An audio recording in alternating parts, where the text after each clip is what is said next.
ज्ञानेशं ज्ञानमूर्तिं च साक्षात् स्वयं नामदेवं च दयामूर्तिनाथं वन्दे पुनः पुनः। वैराग्यस्य परामूर्ति देहो क्षेत्रनिवासिनां तुकाराम महाराष्ट्रभक्तराज चतुष्टकं निरोगाय पंचकं तथा। नमो ज्ञानेश्वरा निवृत्ति उदारा सुपं देवा मुक्तावै नमो त्रिभुवनपावनी आद्यत्रे जननी देवाची। नमो सद्गुरो तुकया ज्ञानदीपा नमो सद्गुरो सच्चिदानंद रूपा नमो सद्गुरु भक्त कल्याण मूर्ति नमो सद्गुरु भास्कर पूर्ण कीर्ति मनोजवं मारुततुल्यवेगं जितेन्द्रियं बुद्धिमतां वरिष्ठं वातात्मजं वानरयूथमुख्यं श्रीरामदूतं शरणं प्रपद्ये। प्रस्तुत प्राप्त प्रसंगी प्राप्त स्थळी आणि प्राप्त वेळी आज खुंटेपळ या नगरीमध्ये चालू असणारा खंड हरिनाम सप्ताह आज सप्ताहातला 7व्या दिवसाची कथा पुष्पयोग। आज कथेची सांगत आहे, संत चरित्र कथेची सांगत आहे। कालपर्यंत आपण कथा ऐकली तुकोबरायाचं जीवन चरित्र आणि काल आपण इथपर्यंत आलो होतो की जिजाबाईनं दगड मोठा उचललं देवाच्या पायावर टाकणार एवढ्यामध्ये रुक्मिणी माता प्रगट झाल्याने ते प्रकरण थांबवलं। इथपर्यंत कथा काल आपण ऐकली। आता याच्या पुढं तुकाराम महाराज समाजापुढं जास्त येत नव्हते आणि मग ज्ञानेश्वर महाराजांना वाटलं की थोडं समाजापुढं आला। तुकाराम महाराजांची प्रसिद्धी करण्याकरता ज्ञानोबारायांचा हातभार बीड जिल्ह्यातला एक माणूस अनुष्ठान केलं। त्यानं आळंदीमध्ये आला, 12 दिवस अनुष्ठान केलं। त्याला काय पाहिजे तर धन पाहिजे आणि ज्ञान पाहिजे, पण हे दोन्ही गोष्टी त्याच्या प्रारब्धात नव्हत्या। कारण काही गोष्टी प्रारब्धाच्या अधीन आहेत। अन्न मान धन हे तो प्रारब्धाधीन, हे तो प्रारब्धाधीन, हे तो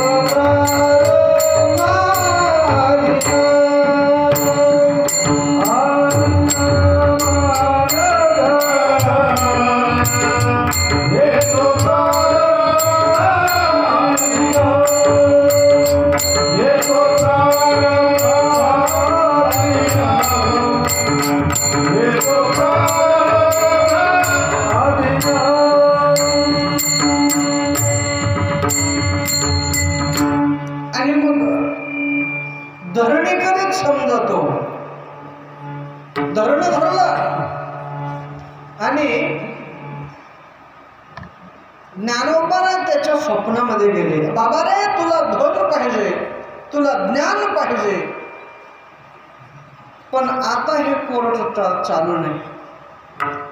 हल्ली देहूला जातो, तुकाराम महाराजांकडे जा, तुला ज्ञानही मिळेल आणि तुला धनही मिळेल। दोन्ही गोष्टी तुला तुकाराम महाराजांकडे मिळतील. आणि म्हणून तो तन तन तन तन पाय आपटीत देहूला गेला. आणि देहूला गेल्यानंतर ज्ञानोबारायांनी मला तुमच्याकडे पाठवलंय असं सांगितलं. मला ज्ञान पाहिजे, म्हणजे विनासायास न शिकता मला कलेक्टर केलं पाहिजे. असं कसं होईल? प्रयत्न ज्ञानाकरता आणि धनाकरता केलाच पाहिजे. पुरुषार्थ आहे धन. आणि मग मला ज्ञान आणि धन मिळावं याच्याकरता तुमच्याकडे पाठवलं. मग तुकाराम महाराज म्हणतात, आता तेवढ्या त्या दोन गोष्टीसाठी माझ्याकडं पाठवलंय, त्यांच्याकडे काही कमी होतं का? धनाच्या बाबतीत जर विचार केला,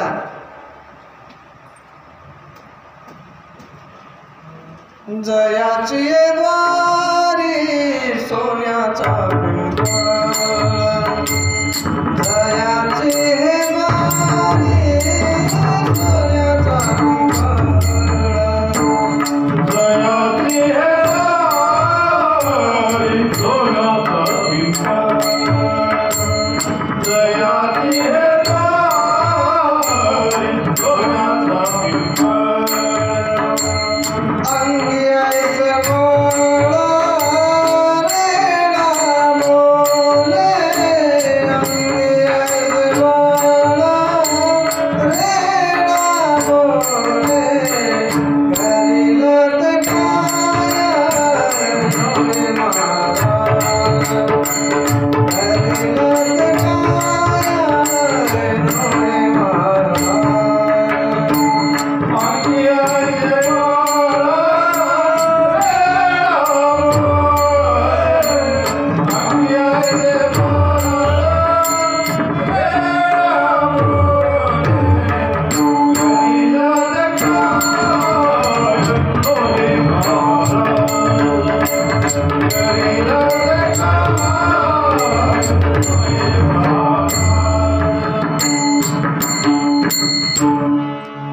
रेड्याला बोलवलं ज्ञानाच्या बाबतीत. मैसी पुत्रा मुखे बोलाविले अशंती, चालविणे भिंती बैसुनिया. ज्ञान किती? तर ज्या रेड्याला वाणी नाही त्याच्याकडून वेदवाणी बोलावून घेतली, एवढं ज्ञान त्यांच्याकडं आहे. आणि धनाच्या बाबतीत विचार केला तर सोन्याचा पिंपळ ज्यांच्या दारामध्ये आहे, बघा, सोन्याचाच पिंपळ ज्यांच्या दारामध्ये आहे, त्यांच्याकडे ज्ञान कमी असेल का? त्यांच्याकडे धन कमी असेल का? पाठवलं माझ्याकडं. महाराज म्हणतात, तो काय म्हणे, नेनो युक्तीच्या खोली म्हणून ठेवली पायी डोई. माझं पामर आहे काय थोरपण, मी पामर आहे तुमच्या पुढं महाराज. पायीची वाहन पायी बरी आहे का नाही? मग ठीक आहे, आता पाठवलंय, मग ठीक आहे बाबा, तुला ज्ञान. मग काय केले? 11 अभंग तयार केले महाराजांनी आणि एक नारळ, म्हणजे कागद होते ते, अभंग लिहिले होते. मग कागद आणि नारळ तुकाराम महाराजांनी त्या ब्राह्मणाच्या हातामध्ये दिले. आता ते म्हणलं, मला असं काही वाटलं की तुम्ही काही डोक्यावर हे काही हात ठेवतात आणि मला लगेच मी ज्ञानी होईल आणि माझ्याकडे धनाच्या राशीचं असं पडते. त्यांना तिथंच टाकून दिले महाराज. म्हणून आजकालचे महाराज लोक कागद नारळ सोडत नाहीत, कारण तो अवमान होतो. कागद आणि नारळ हे तुकाराम महाराजांनी त्याला दिले होते, त्याने फेकून दिलं, पण आम्ही नाही फेकून देत, आहे का नाही? आणि मग ते तिथंच टाकले. आणि तिथल्या गावातला एक कोंडोबा ब्राह्मण त्या रस्त्यानं आला आणि ती दर्शन केलं आणि दर्शन केल्यानंतर तुकाराम महाराजांनी नारळ आणि ते अभंग आणि नारळ त्या ब्राह्मणाला दिले महाराज. मग त्याचं कल्याण झालं. पण त्याच्या अंतर्गत ही कथा अशी होती की गुजराती ब्राह्मणाला बरेच दिवस झालं मूलबाळ नव्हतं आणि मग ज्ञानेश्वर महाराजांना नवस केला त्यानं तिथून की मला जर काही एखादा मुलगा झाला ना तर मी तुम्हाला 1,00,000 रुपयाच्या मोहरा तुम्हाला अर्पण करीन. 1,00,000 रुपये किमतीचं रत्न असेल, हिरा असेल, माणिक असेल, पाचू असेल, हे सगळं काही मी तुम्हाला अर्पण करतो. आणि योगायोगानं बघा त्याला मुलगा झाला आणि मुलगा झाल्याच्या नंतर नवस फेडण्यासाठी गुजरातमधून तो महाराष्ट्रामध्ये आला आणि आळंदीच्या पलीकडेच लांब मुक्काम पडला त्याचा. आणि मुक्काम पडल्याच्या नंतर ज्ञानेश्वर महाराज त्याच्या स्वप्नात गेले, बाबा रे तू जे काही आणलंस ना ते इकडं आणू नको, मग नीट देहूला जा आणि तुकाराम महाराजाला दे, मला पोचल. आणि त्यानं गेला महाराज ते, म्हणजे ते आणलं कसं होतं त्यानं, चोरा चिलटाची भीती म्हणून त्यानं काय केलं, एक नासकं नारळ कोरलं, त्याच्या त्या डोळा एक काढला आणि त्याच्यातून मोहरा, हिरे, माणिक, पाचू हे सगळं त्यावेळच्या 1,00,000 रुपये किमतीचं त्या मोठ्या नारळामध्ये भरून टाकलं. नारळ आता ते नासकच नारळ दिसायला कोणालाही, मग कोण शंका घेणार आहे. आणि मग ते नारळ तुकाराम महाराजाला दिलं आणि तीच नारळ तिथं पडलं होतं आणि तीच नारळ याला दिलं होतं धन पाहिजे म्हणून, पण यानं नाही घेतलं, त्याचा धिक्कार केला. आणि तो कोंडोबा ब्राह्मण त्यांनी ते नारळ नेलं घरी, फोडलं. महाराजांनी सांगितलं होतं घरी गेलं की फोड, आणि फोडलं की त्याच्यामधून मोहरा, हिरे, रत्न, माणिक, पाचू निघलं महाराज. त्या काळचं 1,00,000 रुपयाचं. त्याच्या आयुष्याची दारिद्र्यच दूर झाले महाराज. आणि मग त्याचा पाहुणा एक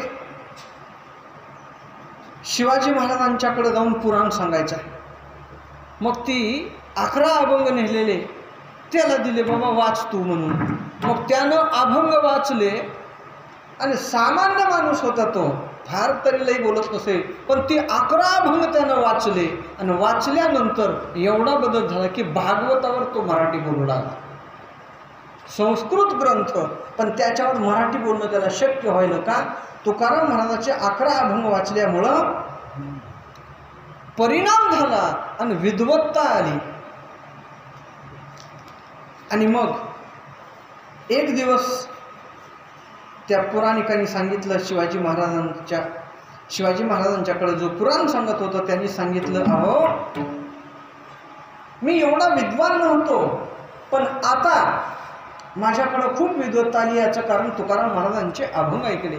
पण त्यांची घरची परिस्थिती जर बघितली तर ते बाहेर गेले की त्यांचं घर कुत्रेच लागतात म्हणजे अशी अवस्था. एक महान साधू, मोठा महात्मा आपल्या भागामध्ये राहतो, त्याची ही दयनीय अवस्था असावी हे आम्ही सहन करणार नाही. आणि म्हणून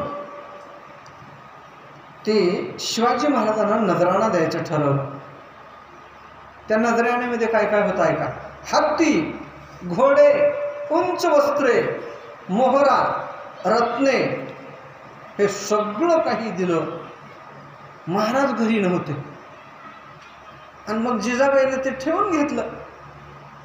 पण महाराज कधी येतील हे सैनिक बघतच होते. आणि इतक्यात देवाचं चिंतन करत तुकाराम महाराज त्या ठिकाणी आले आणि येऊन पाहतात तर हत्ती आहेत, घोडे आहेत,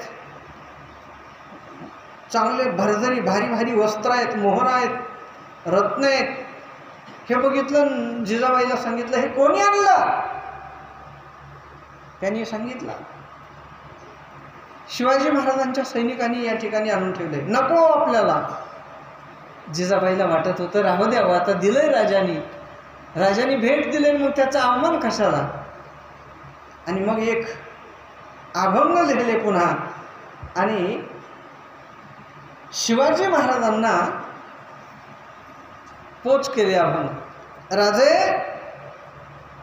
एक गो माणसा समान तुका म्हणे आम्हा धन, गाईच्या मासाप्रमाणे आम्हाला धन आहे. सोने रुपये आम्हा मृत्तिके समान, माणिक पाषाण खडे देश. माणिक हे रत्न आहेत ना, पाचू हिरे जड जवाहीर, हे आम्हाला खड्यासारखे, दगडाच्या खड्यासारखे, म्हणून आम्हाला त्याची गरज नाही.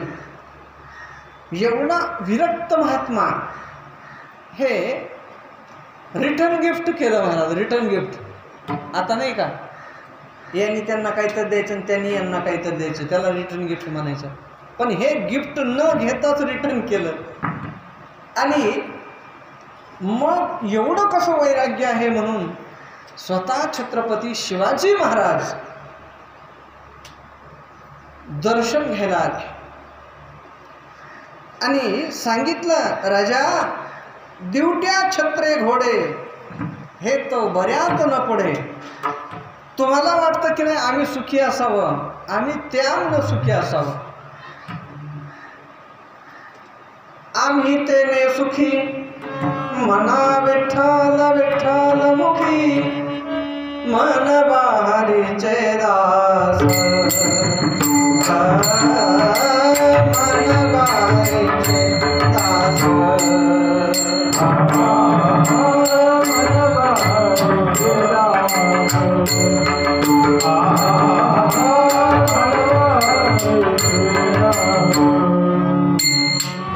तुका म्हणे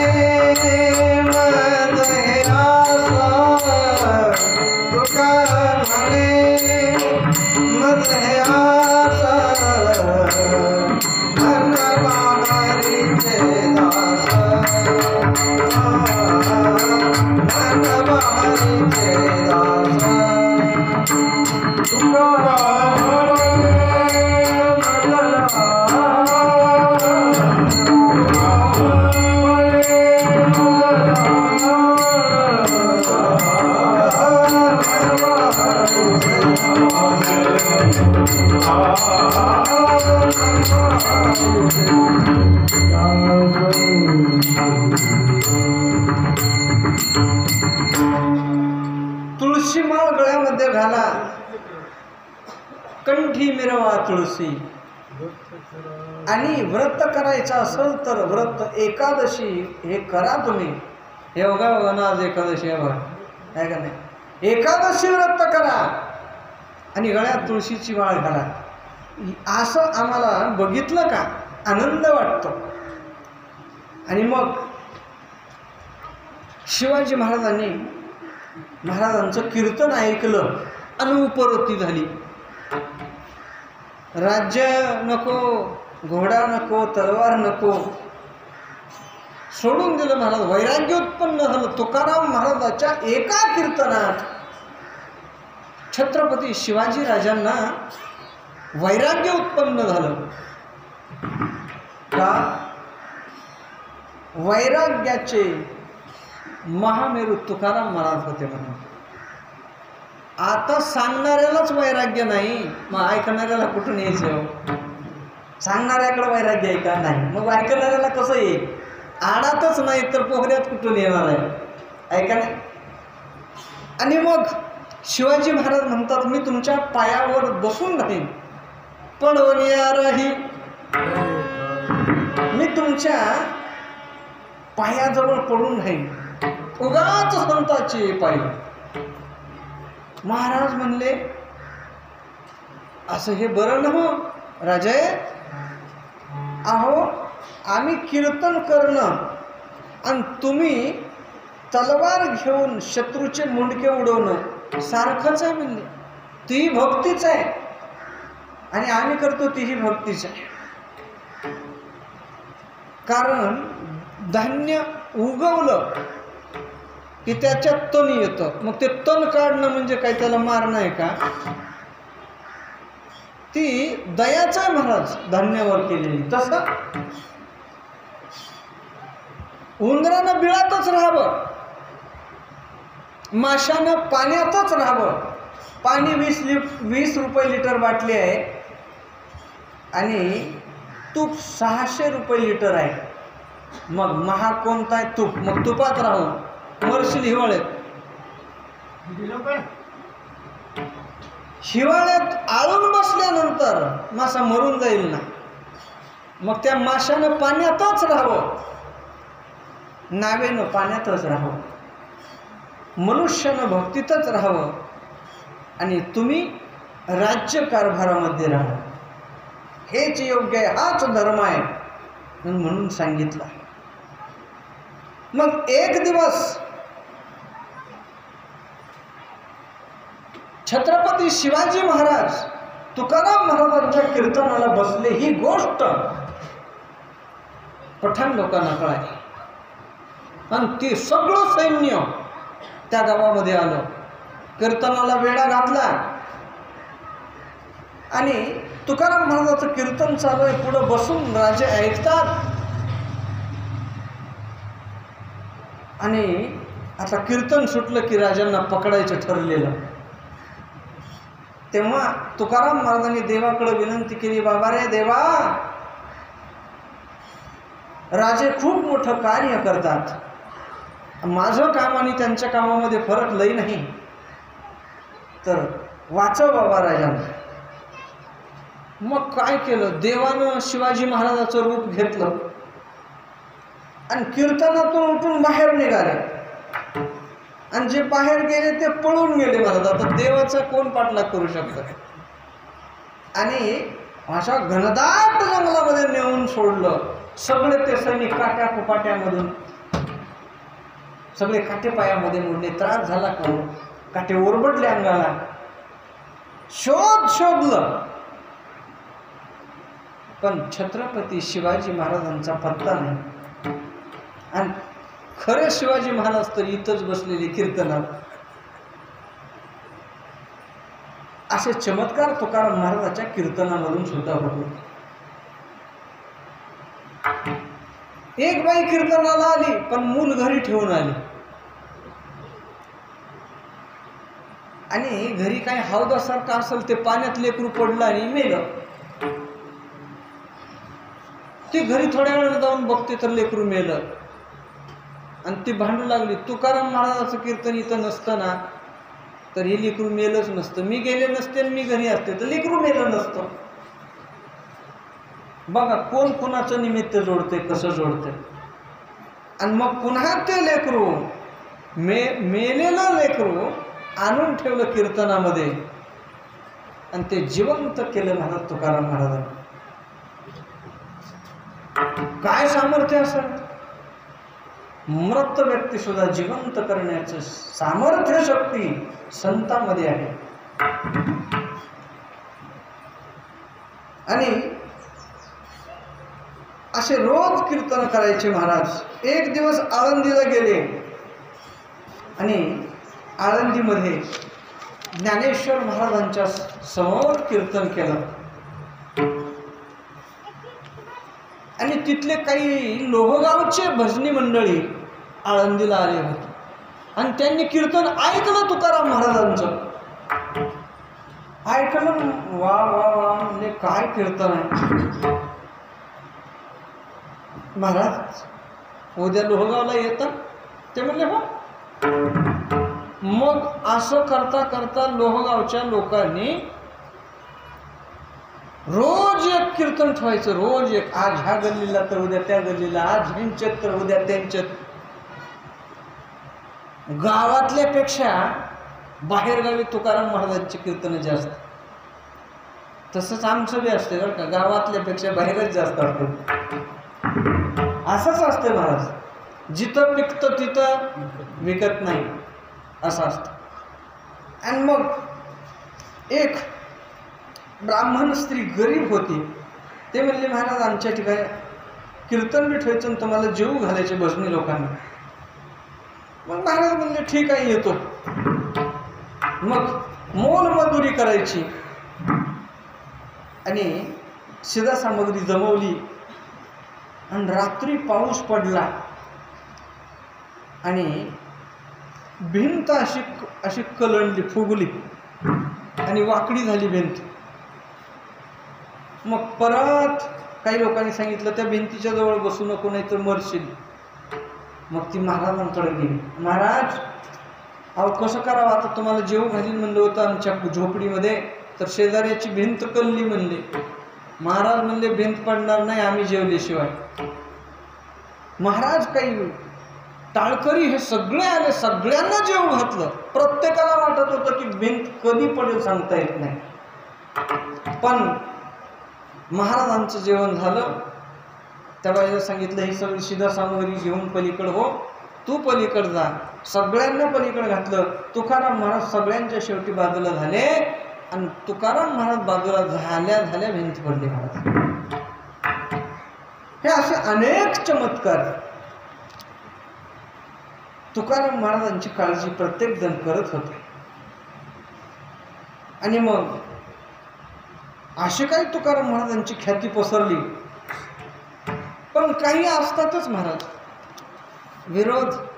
खोट्या पैशाशिवाय खऱ्या पैशाला किंमत नाही, दैत्याशिवाय देवाला किंमत नाही, खोट्याशिवाय खऱ्याला किंमत नाही. आणि म्हणून एक बाई होती तिरस्कार करत होती. महाराज उद्या या जेवायला आमच्या घरी. महाराज नाहीच म्हणत नव्हते, या तर या चला. मग जेवायला गेले. तिनं कडू भोपळ्याची भाजी केली होती, कडू भोपळ्याची. महाराजांनी दणकून खाल्लं. महाराज जसं लोक कोयत्यानं डबल कोयता लावून गाडी भरतात की तसं पोट भरलं महाराज. आणि पुन्हा ती स्वतः जेवायला बसल्यावर कळालं की कडू भोपळ्याची भाजी कशी खाल्ली असेल. पारमार्थिक माणसानं दुःखामध्ये सुद्धा रडून लागते महाराज. दुःखामध्ये सुद्धा हसरा चेहरा ठेवावा. एक दिवस तर जिजाबाईचे बंधुराज आले होते. कारण ते आता खाण्यावर निघाले. एक मध्ये दृष्टांत येतो. जिजाबाईचा भाऊ आला. आल्यानंतर मग थोडं पुरणाचा स्वयंपाक केला. महाराज निघाले होते भंडाऱ्याकडे. म्हणले थांबा महाराज. का काय नाही म्हणले आज पुरणपोळीचं जेवण. बर बर बर बर माझा भाऊ आलाय की बर ठीक आहे. मग सगळा स्वयंपाक केला महाराज पुरणपोळीचा.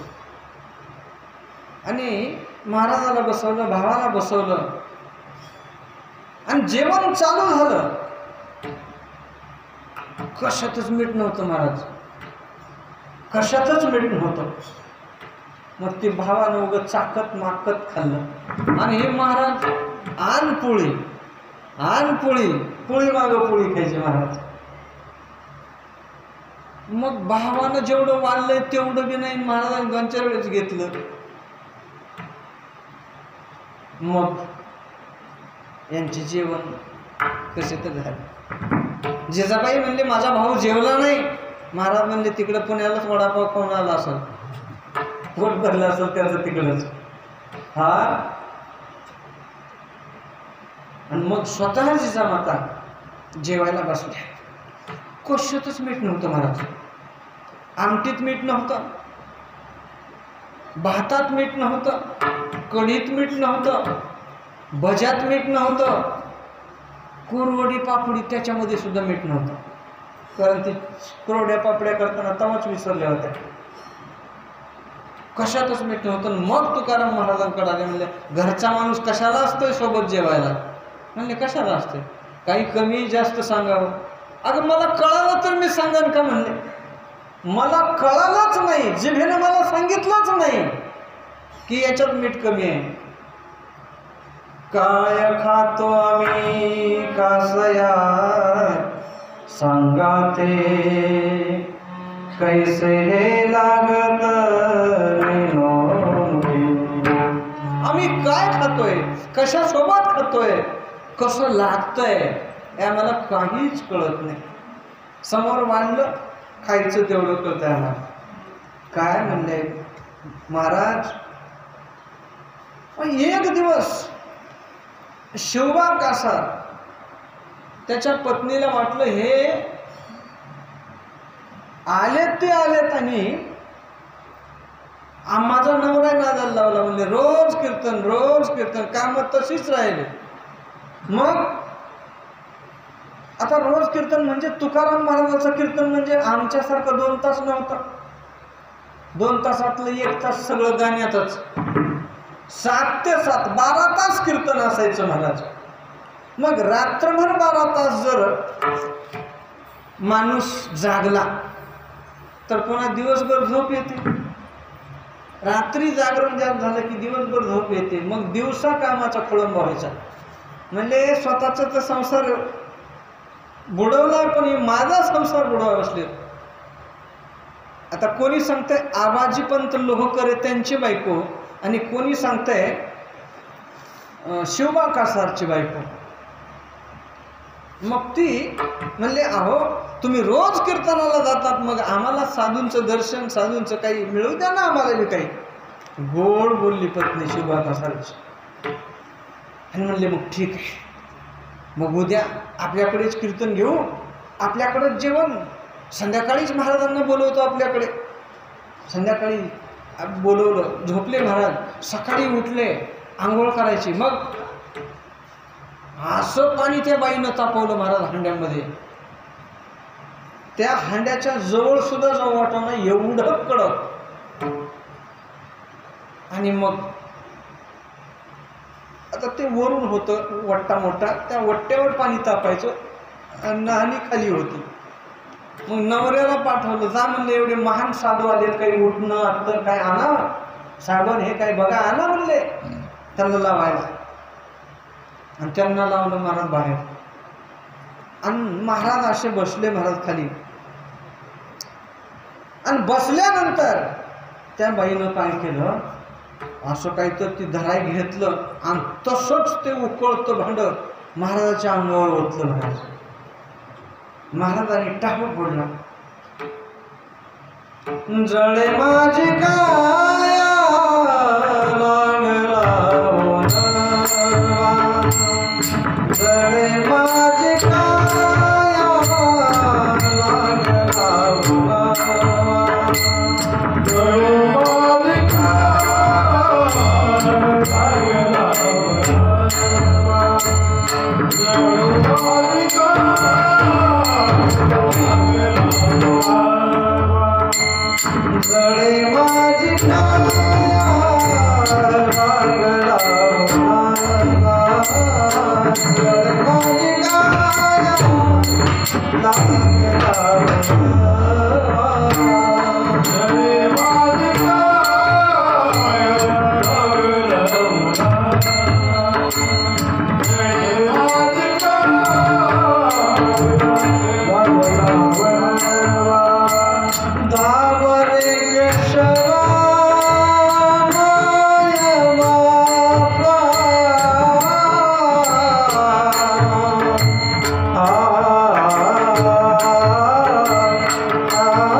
विनंती केली देवाला, जळे माझी काया लागल नवा, धावरे केशवा माय बापा, किंवा येई गा तू माय बापा पंढरीच्या राया, तुझ बीन क्षीण वाटे शीन झाली काया. प्रार्थना केली. काय झालं असेल विचार करा ना, थोडं जरी भाजलं तर कसं होते. देव आले आणि तुकोबारायांच्या डोक्यापासून हात फिरवला. सगळं काही जसंच्या तसं पहिल्यासारखं झालं. पण त्या बाईला पाणी जी ओतलं होतं का, तिला सगळे थोडं झाले म्हणायचं. इतकी वेदना होऊ लागली. काय करावं, इकडं जा तिकडं जा, हे कर ते कर. बऱ्याच लोकांना विचारलं काय करू, उपाय काय करू. तोपर्यंत मालक आले. मालकाला कळालं हे कशामुळे झालं. बरं झालं म्हणले तुला, का मग मारल्याच्या अंगावर उकळतं पाणी ओतलंस. आणि मग शेवटी कोणीतरी उपाय सांगितला की ज्या ठिकाणी महाराजांना आंघोळ घातली तिथला चिखल पूर्ण अंगाला लेपन करा. आणि तसंच केलं महाराज. पूर्ण ते चिखल घेतला, सगळ्या अंगाला लावला, तेव्हा तिचा दाह शांत झाला. भक्ताला जर कोणी छळत असेल तर देवाला सहन होत नाही महाराज. हरिजनाची कोणा न घडावी निंदा, साहत गोविंदा नाही त्याचे. सहन करत नाही तो. आणि मग सगळं काही चांगलं चाललं होतं, पण काही लोकांना जमलं नाही. रोज तुकाराम महाराजाच्या कीर्तनाला गर्दी होऊ लागली. आणि इकडं ब्राह्मणाकडे कोणी येईच ना, गर्दीच कमी झाली. सगळे इकडचं गिऱ्हाईक तिकडं जायला आहे काय. मग यांना वाटलं असं कसं, मराठीत काव्य, वेदांच्या रुच्याचा अर्थ मराठीतून लिहितो हा तुकोबा. आणि वाघोलीचे रामेश्वर शास्त्री दशक्रांती ब्राह्मण, त्यांना फितवलं महाराज. कोण? तुका शेठवाणी, तो अभंग करतोय. मग त्यांनी तिथून चिठ्ठी लिहिली गावातल्या पाटलाच्या नावाने. आणि मग पाटलानं बघितलं, वाचलं. मग महाराजांचं वर्णन आहे. रागावले पाटील सुद्धा, कोपला पाटील गावीचे हेरो, आता मला भीक कोण घाली. आणि मग त्यांना रामेश्वर शास्त्री इथं घेऊन आले मला देवला वादविवाद करण्याकरता. मग तुकाराम महाराजांनी सांगितलं, समजावून सांगितलं सगळं. पण ते कोणाला पटेन असं झालं. आणि शेवटी म्हणले मग मी काव्य करू नको का? नाही करायचं, इथून पुढं काव्य करायचं नाही. बरं जे केलंय काव्य त्याचं काय करू मी? काही नाही म्हणले, खालून वरून दगड बांधून दे इंद्राणीत फेकून. मग त्या अभंगाच्या वड्या दगड बांधली आणि इंद्राणीमध्ये सोडून दिलं. लोक काय तर मग म्हणाय, देवना संसार तुका दोहीकडे चोर म्हणायला लागले महाराज. धड इकडचंही सक्सेस झालं नाही, नाही इकडचंही सक्सेस झालं नाही, काय करावं? तुकाराम महाराजांनी अन्न पाण्याचा त्याग केला. एका शिळीवर बसले देवाचं चिंतन करत. अनेक लोकांनी येऊन समजावून सांगितलं पण नाही. एवढं मी काव्य केलेलं, बुडवायची पाळी मग लिहायलाच कशाला लावलं होतं त्यानं. आणि मग असं करता करता 13 दिवस झालं आणि बाळवेशामध्ये येऊन तुकाराम महाराजाला सांगितलं, महाराज बघा तिकडं. आणि ते बघते तर काय जशा पाण्यावर लह्या टाकतात की नाही.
आणि मग सगळ्या लोकांना कळालं, हा हा करता वार्ता सगळ्या दिशांना पसरली. सगळे लोक येऊन बघायला लागले हा चमत्कार काय साधा आहे का म्हणून.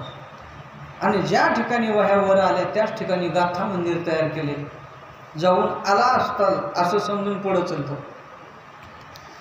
त्या काळी अनगडशहा नावाचे फकीर तिथं होते. त्यांच्या मठामध्ये एक विहीर होती आणि त्या विहिरीतलं पाणी ते देवपूजेला स्वयंपाकाला वापरायचे, असं काढून वापरायचे. आणि वाघोलीहून आळंदीला जायला निघाले रामेश्वर शास्त्री. उन्हाळ्याचे दिवस. पाणी बघितलं आणि म्हणले आता विहीर दिसते, इथं पोहावा जरा. मग ते अनगडशहाच्या सेवकांनी सांगितलं होतं की महाराज आतमध्ये पोहू नका, यातलं पाणी पितात सगळे, स्वयंपाकासाठी वापरतात, देवपूजेला वापरलं जात आहे, नका पोहू.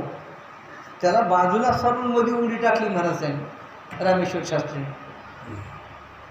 आणि मग पोहायले. आता माणूस पोहतो म्हणजे किती, 15 मिनिट, 20 मिनिट, अर्धा तास, तासभर, लय झालं तासभर. आणि ती बाहेर यायला. बाहेर आल्यानंतर लगेच अंगाचा दाह व्हायला. आणि जोपर्यंत मध्ये आहे तोपर्यंत बरं वाटायला. मग इकडं सांगितलंच होतं महाराज अनगडशहाला. अनगडशहाने आल्याने हिरीच्या काठाला बघितलं, वरी आलं की दाह होतो, मध्ये गेलं की शांत होतो. ऐसे डुबते रहो, असंच पोहत राहा म्हणले त्याला. मग पोहत म्हणजे कवर राहावं, मध्ये हिरीमध्ये माणूस कवर राहील. मग ओले कापडं केले, गळती धरली आणि आणलं महाराज ज्ञानेश्वर महाराजांच्या जवळ. अनुष्ठान केलं. पण ज्ञानोबाराय म्हटले, हा परिणाम वैष्णवाची निंदा केलीस रे बाबा तू. तुकाराम महाराजांच्या वह्या बुडवल्यास, त्या पाण्यामध्ये बुडी मारलीस, त्याच्यामुळे हे झालं. तुका सर्वश्रेष्ठ प्रिय अमातुर,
ज्ञानेश्वर महाराज म्हणतात, तुका सर्वश्रेष्ठ प्रिय मथुर काजो अवतार नामयाचा, त्याची तुझ काही घडली रे निंदा,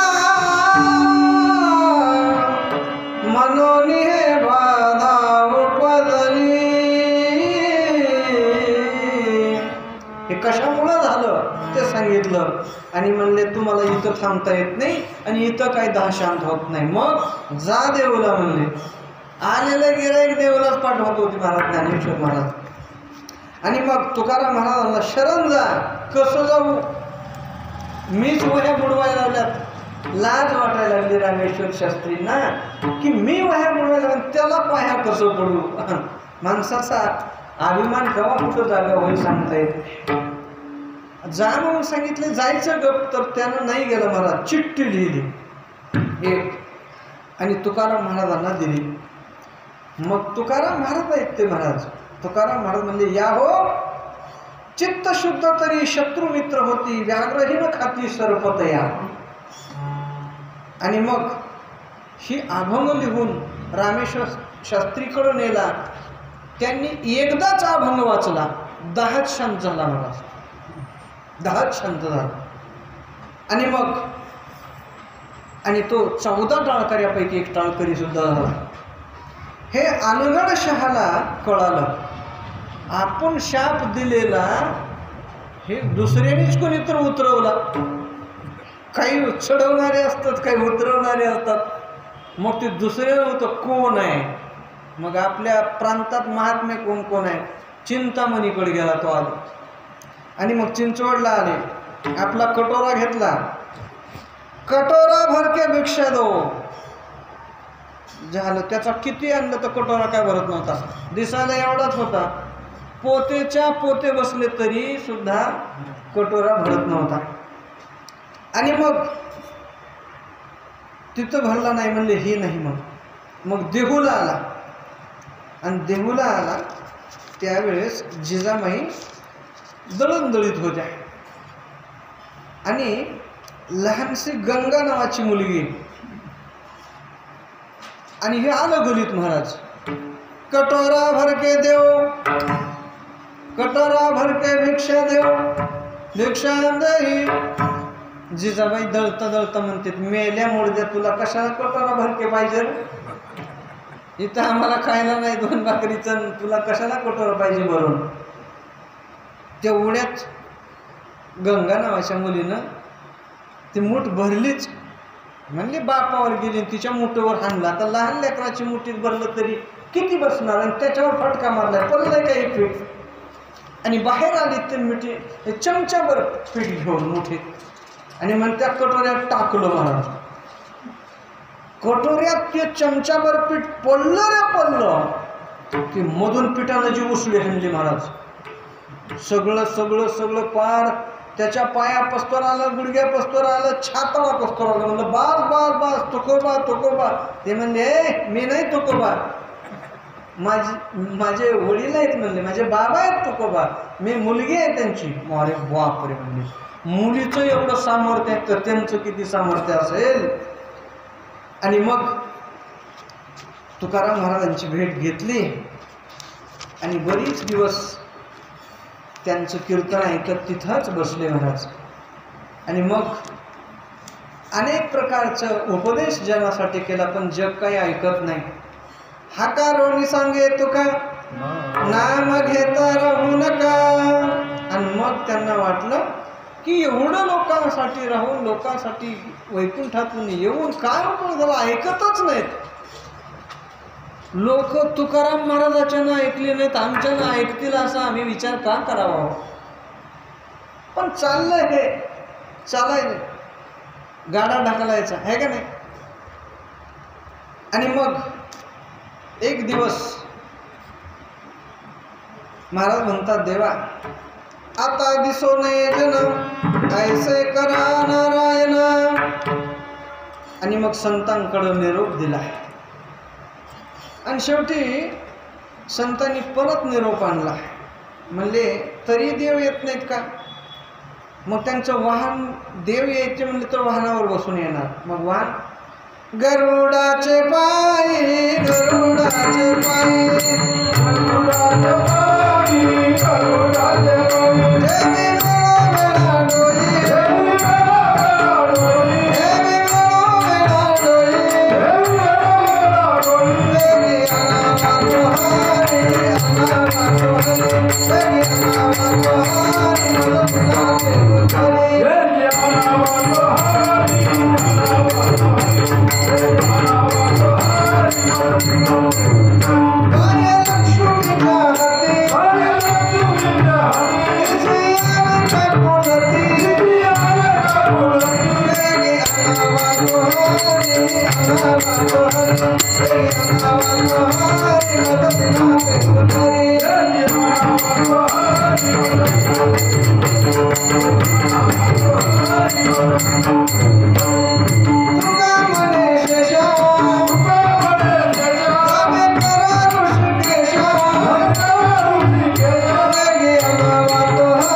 गरुडाच्या पायावर वेळोवेळा डोकं टेकवत होते.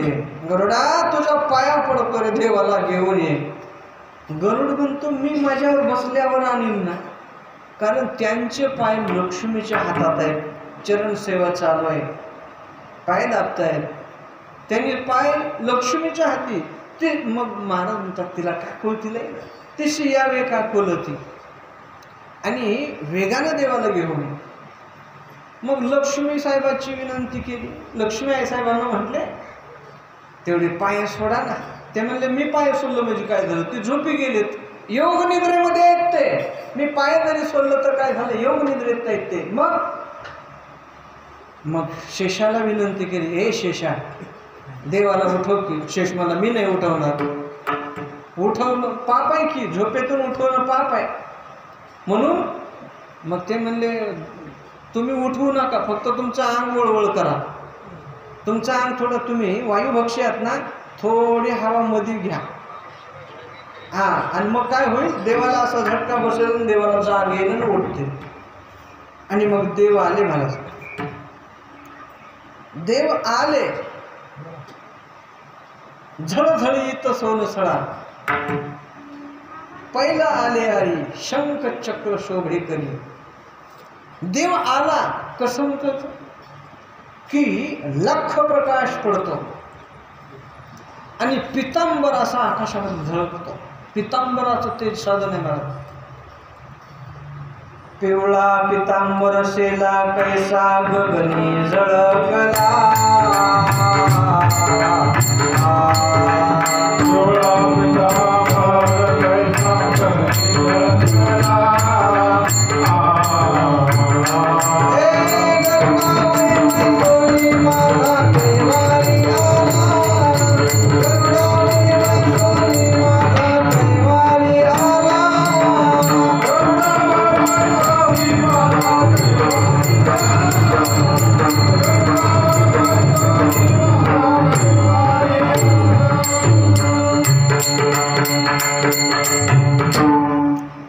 इंद्रायणीच्या पलीकडच्या काठला देव उभे होते. देव भवनदीच्या सुद्धा पलीकडेच आहेत, चंद्रभागेच्या सुद्धा पलीकडेच आहेत, इंद्रायणीच्या पलीकडे देव उभं राहिले. आणि तुकाराम महाराजाला बोलवायला लागले, भिवू नकोस, भिवू नकोस. महाराज म्हणले, देवा या की इकडं, किती लांबचा प्रवास केला, या थकला भागला असताना या, गरिबाचा पाहुणचार घ्या काहीतरी. आणि मग देवाला पाहूनच समजून घरी आणलं महाराज. पाहुणे घराचे आजी आले ऋषिकेशी, काय करो उपचार, काय करो उपचार, गोप जर्जर दरदरीत पाण्या, माझी रांदियल्या कन्या, मोडक्यात बाजावरी वाकळाच्या सेना, काय करू उपचार, गोप मोडके जर्जर, काय करू उपचार, काय करू उपचार, काय करू उपचार, गोप मोडके जर्जर. आणि मग कण्यामध्ये पाणी टाकायचं सोडून, कण्यामध्ये पाणी टाकायचं सोडून कण्याच पाण्यात टाकल्या. म्हणजे पाण्याचं प्रमाण जास्त आणि कण्याचं प्रमाण कमी. काही लोक बघा दुधात पाणी टाकतात, टाकतात की नाही, का नाही टाकत, दुधात पाणी टाकतात. पण काही लोक त्याच्याही पुढं प्रगती, पाण्यातच दूध टाकते, म्हणजे जास्त पाणी कमी दूध. असो मग जास्त पाणी कमी कण्यात आणि केल्या पातळ कण्यात. देवानं पोटभर खाल्ल्या महाराज. नुसतं 2 हाताला खाता येत नव्हतं महाराज, डुळकन डुळकत होतं पात्र. चतुर्भुज देवाला व्हावं लागलं, तुकाराम महाराजाच्या कण्या काढायला लागल्या. आणि मग जेवण झालं. मग जेवण झाल्यावर पुन्हा मुखशुद्धी. आता लोक नाहीत का गुटखा, गोवा, माणिकचंद, ऊंचे लोगों की गद्दी,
खातात, काही लोक तंबाखू खातात, काही लोक गुटखा खातात, ते काही लोक माणिकचंद खातात महाराज. माणिकचंद असं मला तर वाटतं 50 रुपयाला तरी एक पुड्या सर्व ऊंच, त्याच्यावर लिहिलेलं असतं ऊंचे लोगों की गंदी पसंत. तरी का ते आहे का नाही, खाऊ नये महाराज, हे चांगलं नाही, शरीराला हानिकारक आहे. त्या गुटख्यावर लिहिलेलं असतंय डेंजरस टू हेल्थ, शरीराला अपायकारक आहे. त्या गोव्याच्या पुड्यावर सुद्धा जबडा फाटलेला दाखवतात, तरी सुद्धा ती फाटलेला जबडा बघत बघत पुडीचं तोंड फाडतात आणि जबड्यात घालतात. किती लोक हुशार असतील आहे का नाही. आणि मग मुखशुद्धी, तुळशी दळ, तुका म्हणे मी दुर्बळ. देव म्हणतात चला ना महाराज उरका ना, मी अगोदरच सांगितलं होतं उरकून बसा सगळं.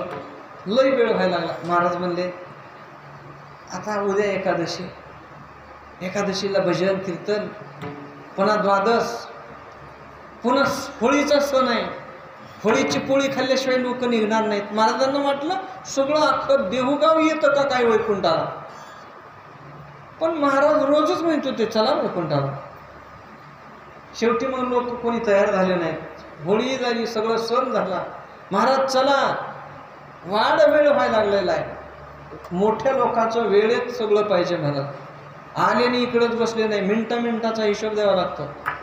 पंतप्रधान मुख्यमंत्री जर आपल्याकडे आले तर बसतात का ते? तासभर सभा केली की नीट निघतात का? दुसरीकडे सभा घ्यायची असते म्हणून हिशोब असतो महाराज त्यांच्या मिनटाचा. आणि मग चला म्हणले, आणि मग फाल्गुनवद्य द्वितीया उजाडली. तुकाराम महाराजांची स्नान केलं, एक बार देवपूजा केली, देवाचं दर्शन घेतलं, कीर्तन आरंभ केला. आणि आता वैकुंठ मंदिर आहे का त्या ठिकाणी पटांगणात कीर्तन झालं. देव सुद्धा कीर्तन ऐकायला होते. गरुडावर विमान सज्ज होतं आणि बरोबर 12 वाजले, कीर्तन रंगात आलं. सगळे देहभार हरपून ऐकतात, कोणाला सुद्धा कळालं नाही महाराज. आणि तुकाराम महाराज तेवढ्या गर्दीतून तिथं काल मूर्तिमंत काळ होता. आता विमानात चढायचे म्हणजे कशाचा तर आधार घ्यावा लागल, आहे का नाही?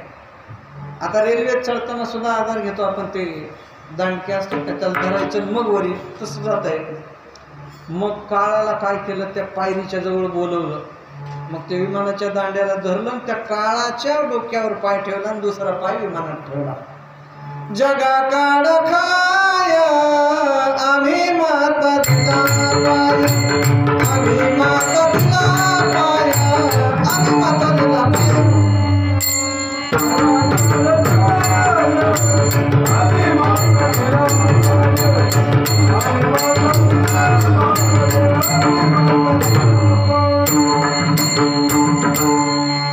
आणि मग तिथून वैकुंठाला विमान निघून गेलं महाराज.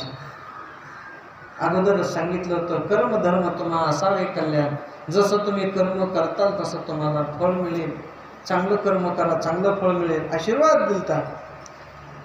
आणि पुन्हा लोकांना कळालं, ते विमान लांब गेल्यावर दिसलं. तोपर्यंत काही लोकांनी जिजाबाईला सांगितलं, अहो जिजाबाई महाराज विमानात बसून गेले. ती येऊस तर लांब गेलं होतं महाराज विमान. ते काही जवळचा प्रवास होता का काय? आणि मग तुकाराम महाराज आपलं दिव्य शरीर घेऊन वैकुंठ निजधामामध्ये गेले. पुंडलिक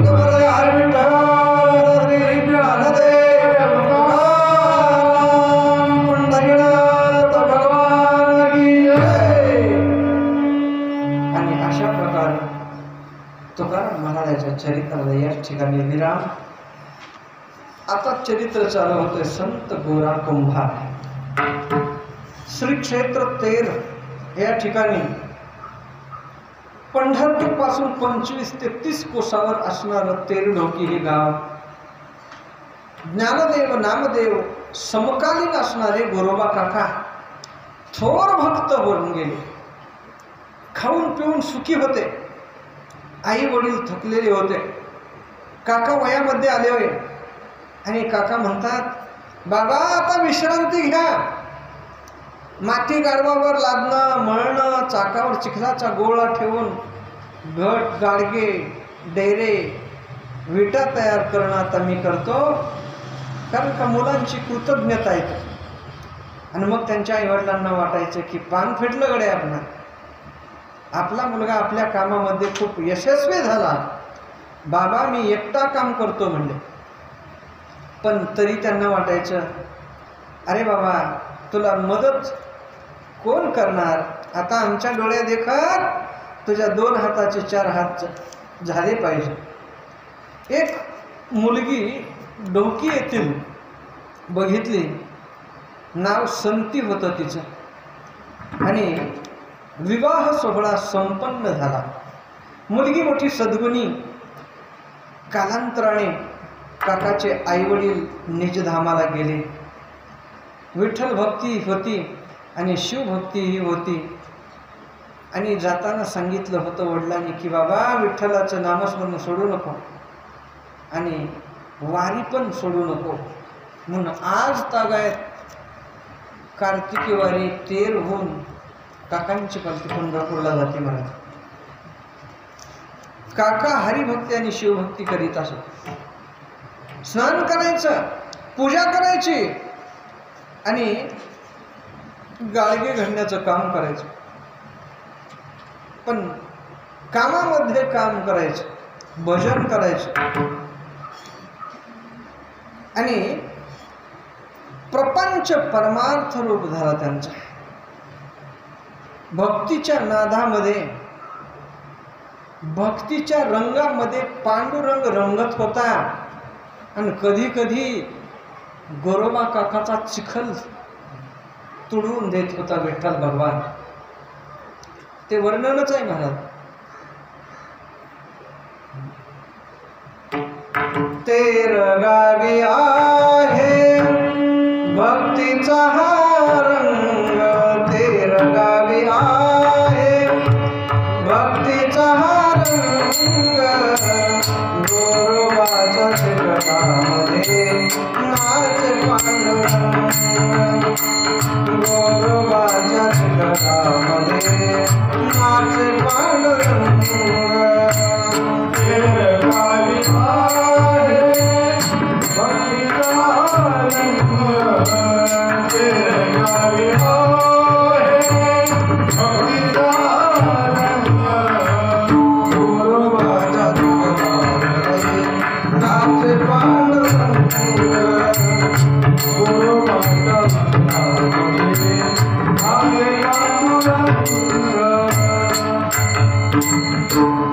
कारण भक्ती खरी मूर्तिमंत भक्ती तेरगावला बघायची.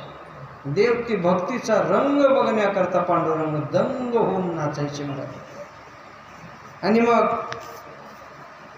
प्रपंचामध्ये त्यांना वाटायचं एखादं लहानसं बाळ असा, आणि देवाच्या कृपेनं बाळ रूप त्यांच्या अंगणामध्ये खेळू लागलं. बाळ झालं, हसणं, रडणं, रांगणं संतुष्ट जीवन झालं. संती मात्र संसारात चांगलीच रंगली होती. पण भक्तीसाठी एक गोरोबा काका खूप भक्तीमध्ये दंग झाले होते आणि रोज नित्यनेमानं स्नान करायची, पूजा करायची, माती आणायची, चाळायची, आळं करायचं, पाणी ओतायचं आणि सकाळीच काल सगळं काम करून ठेवलं आणि सकाळ सकाळी लवकर कामाला लागले आणि चिखल तुडवायला लागले. आळं करून पाणी ओतलं आणि चिखल तुडवाय चालू झालं. आणि जे चालू झालं ते भजनामध्ये दंग झाले महाराज. संती म्हणली, मी पाणी आणायला जाते नाथ. स्वामी मालक तुम्ही एवढ्या लहानग्यावर लक्ष द्या. कुठलं ते देहावरच नव्हते महाराज, पण तरी देतील लक्ष. त्यांचा नाही का मुलगा म्हणून ते आपलं सहज पाणी आणायला निघून गेले. इकडे देवाच्या नामामध्ये दंग झाले. केशवाचे भेटी लागले से पिसे, विसरलो कैसे देह भावा. इतक्यामध्ये ते बाळ रांगत आलं महाराज त्या चिखलाच्या गर्तेच्या जवळ. आणि आपले बाबा काय करत आहेत. आता लहान जरी लेकरू असलं तरी ते येतच घरच्या माणसाकडं आणि ते तसंच त्या आळ्याकडं यायला लागलं. आता गोरोबा काका तर देहावर नाही येतच आणि बाळ तर आता बाळाला तर तेवढं कुठं ज्ञान आहे. मग ते बाळ पुढं पुढं येत राहिलं आणि काकाने एक पाय उचलायचा, एक पाय खाली, एक पाय उचलायचा, एक पाय खाली, असं करत करत त्या उड्यामध्ये ते एका पायाखाली बाळ सापडलं आणि तुडवलं महाराज. नवलाची गोष्ट ऐक सखये बाई, नवलाची गोष्ट ऐक सखये बाई, कुंभारान तुडवले बाई, नवलाची गोष्ट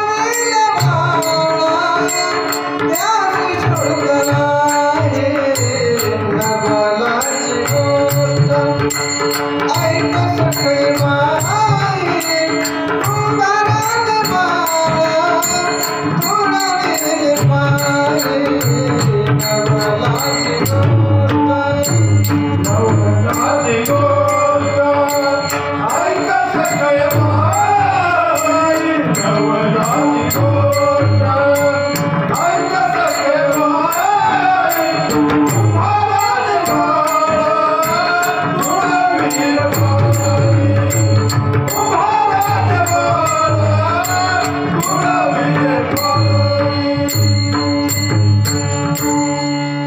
बाळ तुडवलं गेलं महाराज. त्या बाळाचा आणि मातीचा एक जीव झाला. आणि इतक्यामध्ये संती आली पाणी घेऊन. हंडा टेकला. लेकरू इकडं बघ तिकडं बघ इकडं बघ तिकडं बघ करू लागलं. कुठं दिसत. मालकांना विचारला, हो मुलगा दिसतो का कुठं तुम्हाला? त्यांचं भजन चालू होतं आणि तेवढ्यात लक्ष गेलं त्यांच्या पायाकडं.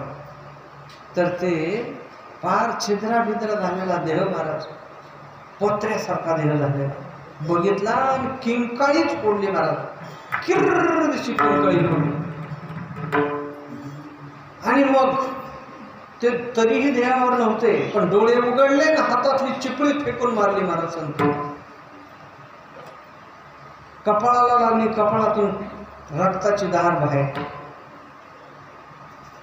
आणि मग पुन्हा संतीला मारायला धावली लाकूड घेऊन. आणि मग ती जरा लांब पळून म्हणली, तुम्ही माझ्या शरीराला स्पर्श कराल तर तुम्हाला पांडुरंगाची शपथ आहे. लाकूड टाकून दिलं. उदास वृत्ती झाली आणि मग देहावर आली. पाहतात तर काय, रोज हसणारं खेळणारं बागडणारं मूल आपल्याकडून तुडवून गेलं. मातीमध्ये पोत्र्यासारखा देह झाला. पांडुरंगाच्या भजनामध्ये मला कळालंच नाही आपला मुलगा आलेला. म्हणतात, अगं संती, खरं आहे तुझं ओरडणं, पण मी देहावरच नव्हतो, मला माफ कर म्हणतात. काका म्हणतात संतीला, मला माफ कर. अगं मी का करावं म्हणून केलं का? कोणाला वाटतं, कोण्या बापाला वाटतं की मला तुडवून मारावं? माझ्याकडून चुकून झाले, मला माफ कर, क्षमा कर. आणि काकांची उदास वृत्ती झाली. संतीनं शपथ दिलेली आहे. आणि मग वैराग्याचं पांघरून पांघरून भक्ती करू लागले. अनेक दिवस खूप प्रेम केलं, पण संती पुन्हा काकावर खूप प्रेम करू लागली. काही उपयोग होईना, पण गोड बोलू लागले, काम जास्त करू लागली. पण संतीला वाटायचं वंशाचा दिवा पाहिजे, पुन्हा लावावाच. म्हणली, स्वामी माझ्याकडून एकदा चूक झाली. आणि मग संती एके दिवशी माहेरी गेली. मायबापासमोर रडूच लागली. घडलेली सगळी हकीकत सांगितली. आणि बाबा एक गोष्ट आहे का? ते म्हणले, सांग बाळा, ह्यांचं लग्न करून द्या. असं काय ना, तुला जमेल का? हो. आणि मग मुलगी कुठं बघावी? अहो कशाला कुठं बघताय? माझी बहीण रामी आहे ना, तिचं लग्न यांच्याशी करा आणि दोघी प्रेमानं सुखानं संसार करू. आणि मग संतीनं काकांचं लग्न रामीशी लावून दिलं. लग्न सोहळा उरकला आणि बायको घेऊन निघाल्याबरोबर गोरोबा काकांच्या सासऱ्याने सांगितलं, जावई बापू, पहिलीला जसं सांभाळलं तसंच हिला सांभाळा, नाहीतर तुम्हाला पांडुरंगाची शपथ. काका म्हणले, बरं झालं, देवानं पिढाच दूर केली. म्हणले, पहिलीला हात लावायचा नाही, हिला बी स्पर्श करणार नाही. आणि मग दुसरं लग्न झालं तरी तीच अवस्था, तीच वागणूक. मग त्या दोघींनी प्लॅन केला एक, मी सांगते तसं कर म्हणून. ती म्हणली मला भीती वाटतंय. म्हणजे काही घाबरायचं नाही. आणि एका रात्री जेवण झालं, झोपी गेले सगळे. गोरोबा काकाही झोपले आणि त्यांच्या दोन्ही बाजूला दोन बायका झोपल्या. दोघींनीही एक एक हात आपल्या वक्षस्थळावर ठेवला आणि झोपी गेल्या तशाच. रोज नित्यनेमानं पहाटे गोरोबा काकाला जाग यायची आणि जाग आल्यावर हात आपले कोणीतर ओढून धरल्यासारखं वाटलं. आणि ते म्हणतात कोण आहे, माझे हात सोडा. घट्ट धरले मी वाटलं त्यांना हात. आणि मग त्यांना वाटलं कोण आला असेल. सुरुवातीला तर वाटलं विठ्ठल रुक्मिणीच आले की काय. इकडून विठ्ठल आणि इकडून रुक्मिणी माझे हात घेऊन बसलेत का काय जवळ असं. पण पुन्हा कोण आहे म्हटल्यानंतर बांगड्याचा आवाज आला दोन्हीकडून. आणि मग ओळखलं. पूर्वी का लाईट नव्हती ना काही नाही, दिवे बी बंद करत होते. जोपर्यंत जेवायचं तोपर्यंत दिवे लावायचे. आणि एकदा का झोप लागली की दिवे विझवून झोपायचे महाराज. आणि बांगड्याचा आवाज आला ओळखलं. म्हणले बायकाचंच काम आहे आपलं. उठले.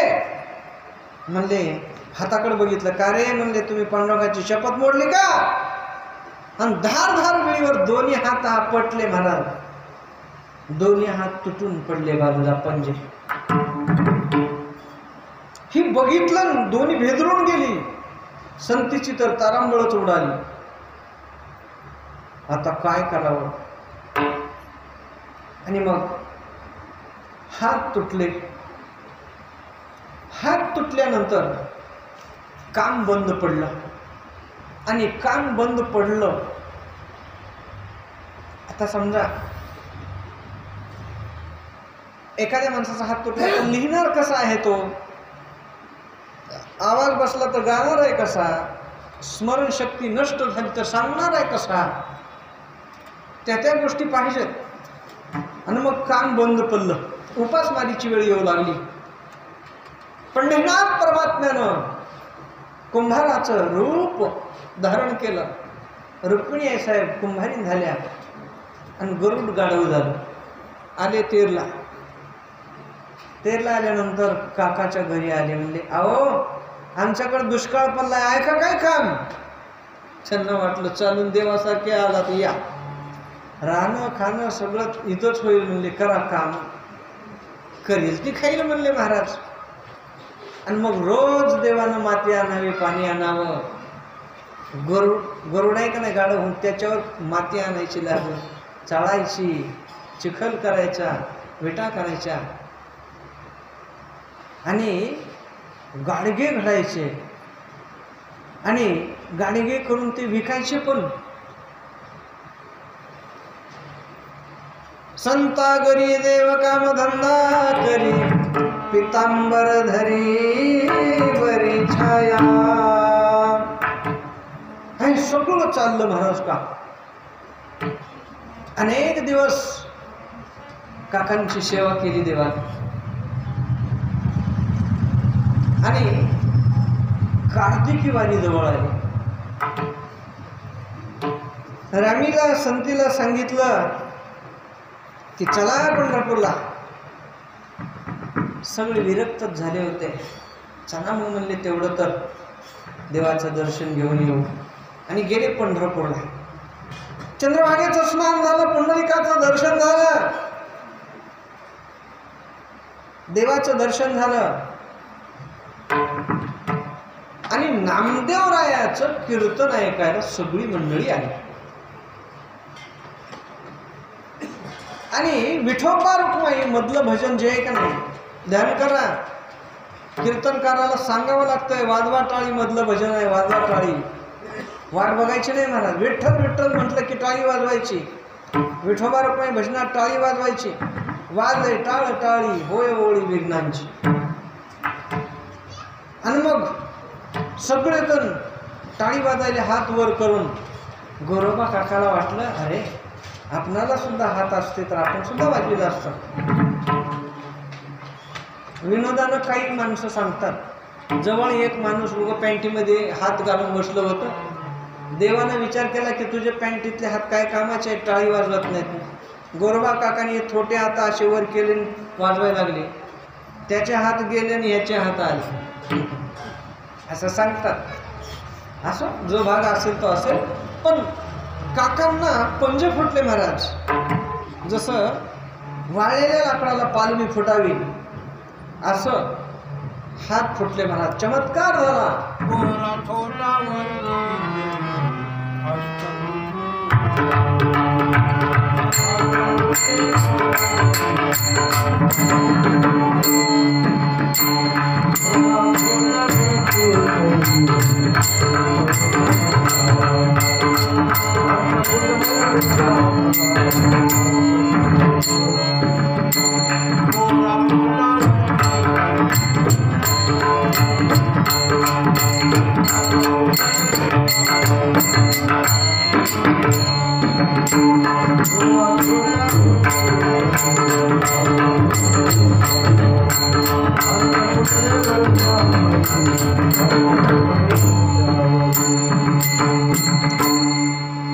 आणि मग छोटे हात वर करून वाजवायला लागले.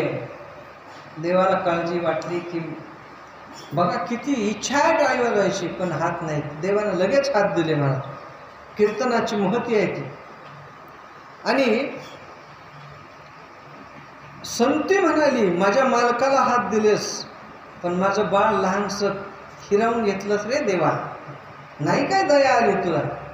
आणि लगे पांडुरंगाच्या चरणावर मिठी मारली. जोपर्यंत माझं बाळ दिसत नाही तोपर्यंत मी इथून डोकंच करीत नाही म्हणले.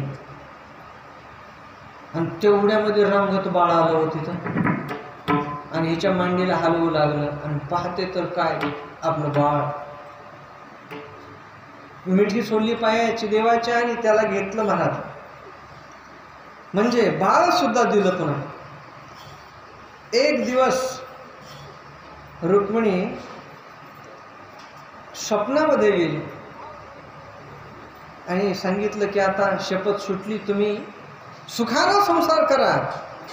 बराच काळ लोटला. गोरोबा काका वृद्ध झाले आणि आदराने लोक काका म्हणायला लागले. काका काका काका. सकल संत परीक्षक गोरोबा काका. सगळ्या संतांची परीक्षा घेतली. आता ही 3 संतांच्या चरित्र येते म्हणून सांगायचं नाही. ज्ञानेश्वर महाराजांच्या चरित्रात ही कथा येते, नामदेव महाराजांच्या चरित्रामध्ये ही कथा येते आणि गोरोबा काकाच्या चरित्रात सुद्धा ती कथा आहे. नामा कच्चा ठरवला, नंतर त्याला गुरुकडे पाठवलं, हे आहे. आणि मग हे म्हणू लागले, काका देवा तुझा मी कुंभार, देवा तुझा मी कुंभार, देवा तुझा मी कुंभार, देवा तुझा मी कुंभार, देवा तुझा मी कुंभार, देवा तुझा मी कुंभार, देवा तुझा मी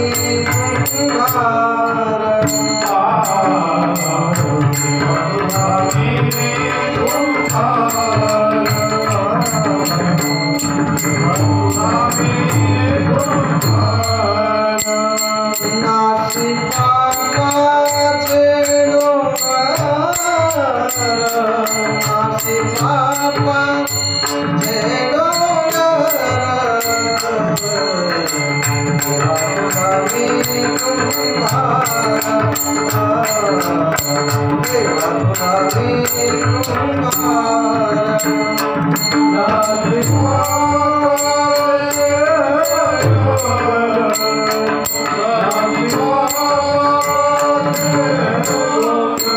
शरीराचा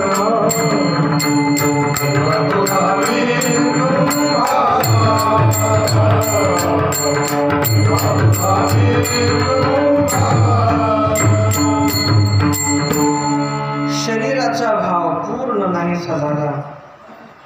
या पंचमहाभूताचे तत्व त्याला देऊन टाकले आणि देव या ठिकाणी ठेवला. पुंडलिक वरद हरी विठ्ठल ज्ञानदेव गोरोबाकाकाच्या चरित्रामध्ये राका कुंभाराचं चरित्र आहे. पंढरपूरचेच कुंभार महिपती बुवा सांगतात की ते गुजरातहून आले, गुजराती कुंभार होते. बाका, राका, बाका आणि बंका. राकाची बायको बाका आणि बंका मुलगी. आणि मग हे लहानपणापासून दुसऱ्याच्या वस्तूला हात लावत नसत, वैराग्ययुक्त. त्यांच्या घरी एक मांजरी होती. इतका मांजरीचा लळा लागला, सतत पायात घोटाळत होती. प्रत्येक जण जेवायला की जवळ जायची, लांब बसायची, टाकल ती तुकडा खात होती. आणि त्या मांजरीला पिलं झाली आणि तिनं काय केलं, एका डेऱ्यामध्ये ठेवली. डेऱ्यामध्ये पिलं ठेवलेले बघितलेच नाहीत. आणि राखा कुंभाराने आवा लावला. सगळे गाडगे सगळे आव्यामध्ये नेले. आवा पेटवला आणि मांजरीने इकडे तिकडे बघू लागली. का तिचे पिलेच दिसेना. आणि मग त्या आव्याच्या भोवतीच फिरू लागली, कारण तिनं गाडग्यात ठेवली. तिने सगळे गाडगे आव्यात आले. मग यांना कळालं की बापरे, की हिचे पिलं नक्की आव्यामध्ये आहेत. तुम्ही पेटवलेला आवा जर बघितला, लाल बुंद असतो महाराज. जळण घालून ती इतकं तापतं, इतकं भाजतं, ते इतकं भाजतं, मातीपासून खापर बनतं, पण पुन्हा खापराची माती होत नाही, इतकं भाजतं. आणि त्या गाडग्यामध्ये पिले होते महाराज. यांना वाटलं जर पिले जिवंत निघाले तर बरं आहे, नाहीतर इथंच आत्मदहन करायचं. काय अधिकार आहे त्या मंदिरचे पिलं मारायचे आत्मदहन. आणि मग काही दिवसांनी आवाज शांत झाला.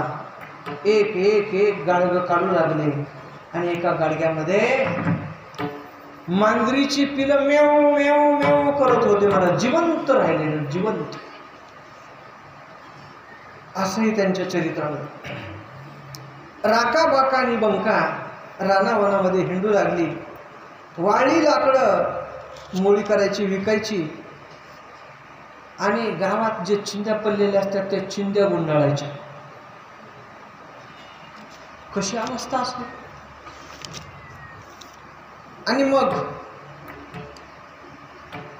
राका बाका पुढे चालले आणि बंका मुलगी मागं होती. एक 50-60 फुटावर तिथं सोन्याचं कडं टाकलं होतं. परीक्षा घेण्याकरता टाकलं असेल कोणीतरी. आणि ते बघितलं, उभं राहिले आणि आई वडिलांनी त्याच्यावर माती टाकली आणि पुढे चालले. मुलगी घेईल म्हणून. मग ह्या मुलीने बघितलं तर मायबाप त्यात उभारले होते. लेकराला लेकराला जर आपण म्हणलं का लेकरानं इकडं हात घालू नका बरं का, ती घालणारच माणूस तिथं. मी लहान होतो, मी लातूरला पाहुण्याकडे गेलतो. उभं एक सहज सांगायचं नसतं आपलं काही, पण उभं एक सांगायलो लहानपणीचा किस्सा. पाहुण्याकडे गेलो, वरी स्लॅपवर झोपलो आणि मग ती वरी बल्ब लावलेला होता. मग सकाळी बल्ब काढला होता, होल्डर होतं. मला पाहुण्याने सांगितलं, बाळा इथं हात घालू बरं का होल्डरमध्ये. मी म्हणलं घातल्यावर काय होते बघू. ती पाहुणा खाली उतरल्या होल्डरमध्ये हात घातलं, सर्रकन झटका लागला. पुन्हा खाली गेल्यानंतर ते टेबल फॅन, ते म्हणले जरा लांब बस. मी म्हणलं जवळ बसल्यावर काय होते. ते म्हणले बरं बस पण हात घाल नको. म्हणलं हात घालल्यावर काय होते बघू. हात घातला, खटखटात ते पाते लागले मला. सगळं पुन्हा हळद हे टाकले होते. आपलं काही सांगायचं नसेल पण उगा एक सहज सांगितलं बरं. आणि मग ती मुलगी म्हटली की त्या ठिकाणी आपल्या आईवडिलांनी काय केलंय बघू. त्या अंतरावरून त्या ठिकाणी गेली, बघितलं, असं मातीवर माती टाकली होती. आणि ती मुलगी रडायच लागली. ते पळत आले आई वडील काय झालं म्हणून. काय झालं म्हणजे काय म्हणता, ही तुम्ही काय केलं, मातीवर माती टाकली ना, ही कडं म्हणजे मातीच आहे आणि त्याच्यावर पुन्हा माती टाकायची काय गरज आहे. तुमच्या पोटी मी जन्म घेतलाय, मी कशाला घेतला असतं कडं ते, असं म्हणले मला. नामदेवाची कन्या आणि राखा महाराजाची कन्या नदीवर आल्या, चंद्रभागेवर. आणि मग धुणं धुत असताना पाणी तिच्या अंगावर उडू लागलं आणि जे भांडण हिलगलं. ते म्हणाले काय तुझे बाबा तर रानावनात फिरतात, काय घरी म्हणले तुमच्या. शी म्हणाली तुझं तर काय म्हणले, देवापाशी रडका बघता म्हणले, देवापाशी रडून रडून त्याला खाऊ घातले म्हणले नैवेद्य.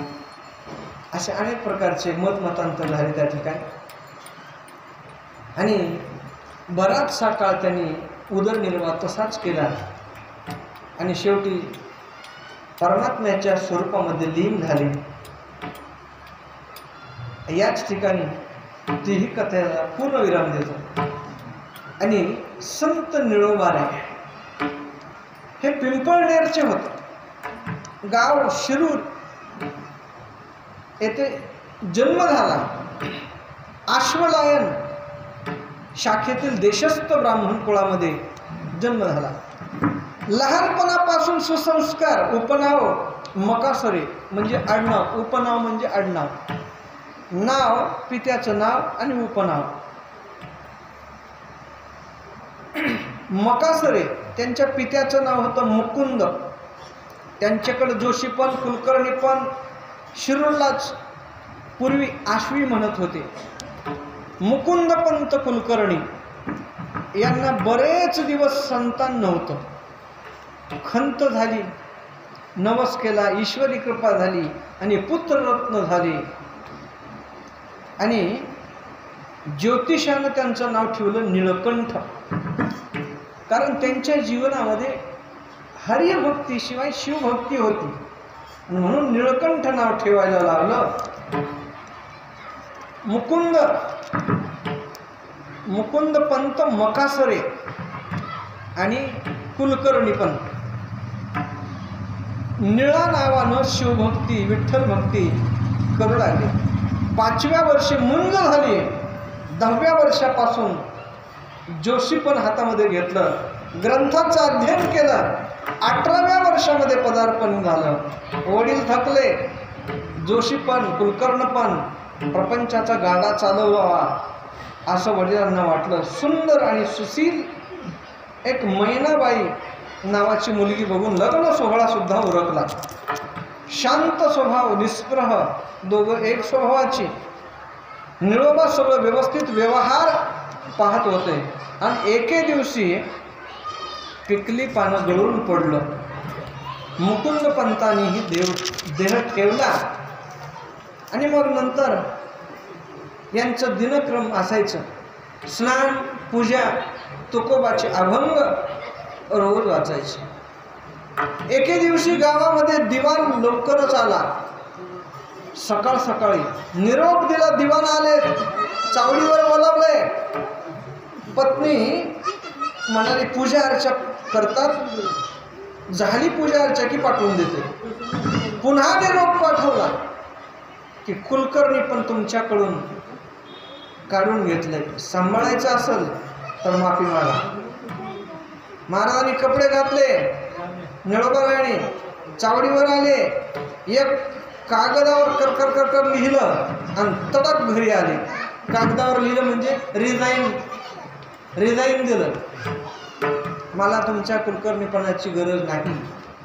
आणि मग वृत्ती सोडून देण्याचं सांगितलं. निळोबा आणि मैनाबाई यांना भिवाजी व काशीनाथ ही 2 मुलं झाले आणि एक चंद्रभागा नावाची मुलगी झाली. एक दिवस वतन व जोसपणही सोडून दिलं. 30-35 वय असेल. गावकऱ्यांनी त्यांना एक मानपत्र दिलं. एका ठिकाणी 30 बिघे जमीन दानपत्र लिहून दिली आणि पारनेर येथे इनाम 40 बिघे जमीन 1713 पर्यंत शिरोडला होते. नंतर पिंपळनेरला आले. जमीन, घर, मंदिर गावातल्या लोकांनी बांधून दिलं त्यांना. पिंपळनेरच्या तळ्यामध्ये एक मूर्ती सापडली आणि भुलोजी पाटलांनी घर बांधून दिलं, मंदिर बांधून दिलं आणि तिथंच त्यांना ठेवलं. निळोबाला एकदा पंढरपूरला जावं वाटलं. भक्त मंडळी सोबत होते. शिरूर, रांजणगाव, सांडस, पारगाव, कडेगाव, सुपे या मार्गाने निघाले. तुकोबारायाच्या चरित्राचा निळोबारायांच्या मनावर खूप परिणाम झाला खोलवर. देहूला जायचं ठरवलं. देहूला वैकुंठ मंदिरामध्ये दर्शन झालं. आपल्याला गुरुपदेश व्हावा, पण आपल्या आधीच तुकोबारायाचं प्रयाण झालं. पण स्वप्नात तरी गुरुपदेश व्हावा अशी इच्छा होती. तुकोबारायांचे पुत्र नारायण बुवा व निळोबायांची भेट झाली. नारायण बुवांनी तुकाराम महाराजाचं चरित्र पूर्ण रेखाटत त्यांच्यासमोर सांगितलं. निर्याण प्रसंग ऐकला आणि निळोबारायांचं रडूच आवरेना महाराज. नंतर सद्गुरूची कृपा व्हावी, देवाला आळवणारा भक्त तुकाराम तुकाराम तुकाराम असं सतत चिंतन होऊ लागलं. आणि इतक्यात दोहो बाजूने लख प्रकाश दिसला. कारण तुकाराम महाराजांचं ध्यान करत बसले होते. पण तेवढ्यामध्ये लख प्रकाश दिसला आणि कोणीतरी डोक्यावरून हात फिरवल्यासारखं वाटलं. पुढे बघतोय तर काय, विठ्ठलाची मूर्ती दिसली आणि पहिल्या शब्दात त्याला सांगितलं, येथे तुझ लागी बोलाविले कोणी, येथे तुझ लागी बोलाविले कोणी,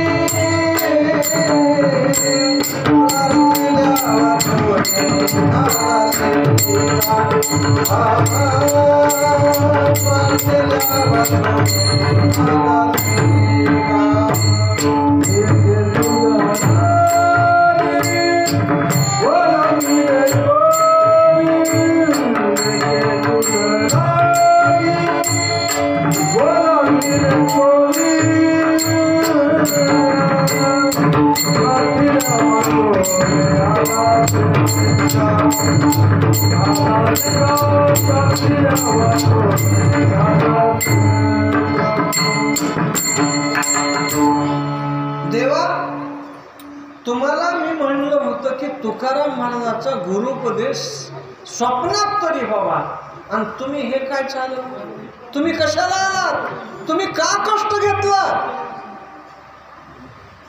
निळा, अरे बाबा, मला वाटलं जावं द्यावं दर्शन निळोबाला, कारण संता पायी माता ठेविता सद्भाव, तेरे भेटे देव आपोआप देव भेटतो. भरत संतांच्या चरणावर नतमस्तक झालं की देव आपोआप भेटतो, म्हणून मी या ठिकाणी आलो. बर, मग अनंत कोटी ब्रह्मांडाचा मालक आहे मी. मग तर निळोबाराय म्हणले, मी ओळखत नाही, जा तुला काय करायचं ते कर. माणसं म्हणत नाही, हे दार तुला काय ओळखत नाही मी, पैसे असू द्या आणि त्यानं मागू द्या.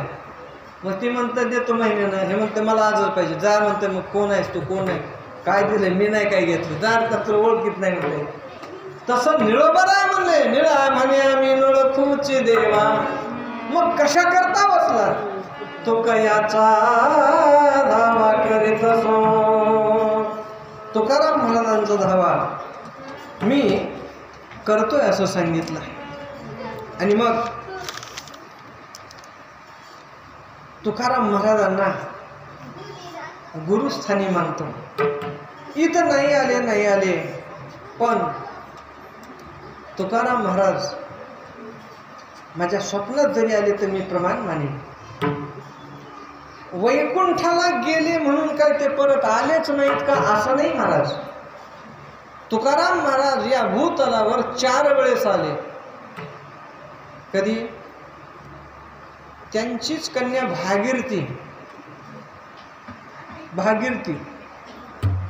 भागीरथीला कळालं की बाबा वैकुंठाला गेले. मग ती म्हणली मलाच राहून काय करायचं, इंद्रायणीमध्ये उडी टाकली. मोठा मासा झाला एक आणि त्याने असं फटकारा मारलं बाहेर टाकलं. पुन्हा फटकारा मारला बाहेर आहे. ते म्हणले आता आपलं इथं जमत नाही, घरी जाऊ. घरी गेली आणि रडू लागली आणि सहज मनात म्हणली बाबा मला सोडून का गेलात तुम्ही वैकुंठाला. ती लगेच तुकाराम महाराज प्रगट झाली. म्हणले आलो बाई तुझ्यासाठी, तुझ्याकडे येईल म्हणलं होतं मी पण मला ध्यानच राहिलं नाही, आलो मी. बर. मग आता तुकाराम महाराज आले होते 11 वाजता. मग 11 वाजता आल्यावर आता आले लगेच जायचं म्हणले बाई मला. मग लवकर होणारा स्वयंपाक काय हो?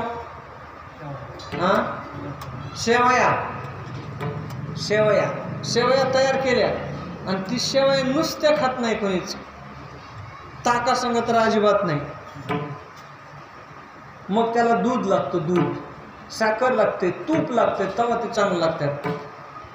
मग दुधाचा तांब्या घेऊन इकडं तिकडं बघितलं भागीरथीनं पण नाही मिळालं. मग पुन्हा रडू लागली. तुकाराम महाराज म्हणतात तू का ग बाई रडतीस. म्हणले काय नाही, दूध बघाय गेले होते, काहीने डिरीला घातलं, काहीने ढिरीला घातलं, दूधच नाही आता.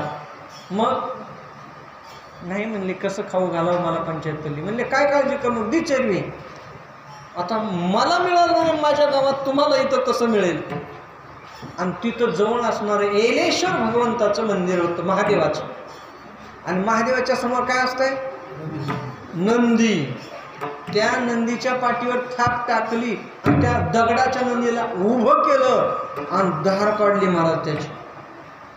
हे संतांचं मोठेपण आहे, देवापेक्षा मोठं. संत मोठेच आहेत कधी. आणि ती चरवी भर दूध काढलं आणि पुरीला म्हणले बास का पोरी का काढायचं अजून. म्हणले बास, बसवा खाली त्याला. पुन्हा थाप मारली, त्याला खाली बसवलं. कमाल आहे महाराज संतांचे, आहे की नाही. मग त्यांना कशाला बँकेत पैसे ठेवावे लागतील बरं. हा एवढं सामर्थ्य, दगडातून दूध घेण्याची ताकद, ह्यांना कशाला वैस्तरी पाळायची का. नुसत्या दृष्टिक्षेपामध्ये सोन्याचे पर्वत जर करू शकतात तर यांना बँक बॅलन्स कशाला पाहिजे काय. खूप मोठं सामर्थ्य त्यांच्या अंगी असतं. आणि मग तुकाराम महाराजांनी तो शेवयाचा भात खाल्ला आणि म्हणले पोरी मी जातो. कुठं? वैकुंठाला. मग गेले होते ना तुम्ही? हो. मग कसा शेवट झाला? महाराज म्हणतात माझा बहु गोड झाला. पुन्हा आता आलो निजाच्या माहेरा, बेटी रखमाईच्या वरा. तुझी बी भेट होईल आणि देवाची भेट होईल म्हणून मी आलो म्हणतात. नंतर निळोबाराय करता आले म्हणतात. पुन्हा गबरसेठ कानडा लिंगायत वाणी सदुंबरेकर आणि संताजी तेली जगनाडे त्यांच्याकरता असं 4 वेळा वैकुंठाहून तुकाराम महाराज या ठिकाणी भूतलावर आले होते.